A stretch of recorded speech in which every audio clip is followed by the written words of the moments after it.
Hi guys! In this video you will learn how to trade Monopoly Go cards and stickers on Facebook. Well, find and join Facebook groups specifically dedicated to Monopoly Go card and stickers trading.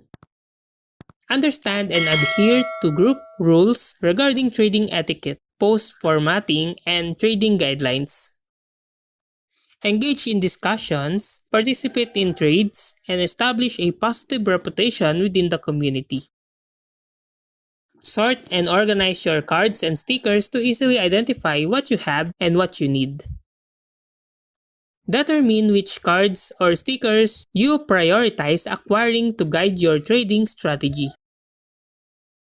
When it comes to initiating trades, clearly list the cards or stickers you have available for trade and what you are looking for in return. Post clear, high-quality photos of your cards and stickers to showcase their condition and rarity. Emphasize the rarity or uniqueness of your card or stickers to attract potential traders. Bundle multiple cards or stickers to make your trade more appealing and efficient.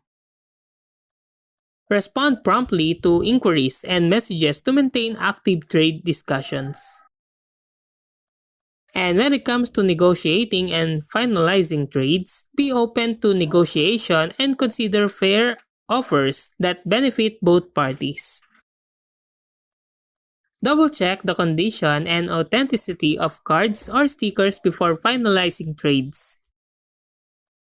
Clarify shipping arrangements, costs, and timelines with the trading partner. For transactions involving payments, use trusted and secure payment method to avoid scams. Ensure accurate and addresses are exchanged for mailing traded items. When it comes to trading strategies, focus on trading for cards or stickers that help complete your collection. Target cards or stickers needed for rare or high-value sets to enhance your collection's value. Engage in trading across different Facebook groups to maximize trading opportunities. Keep updated on new releases, trends, and values of cards and stickers to make informed trading decisions. And coordinate trades with friends or trusted traders to swap cards or stickers efficiently. And that's how to trade Monopoly Go cards and stickers on Facebook. If you like this video, please click the like and subscribe and ring the bell icon to notify you to our next video. Thank you for watching!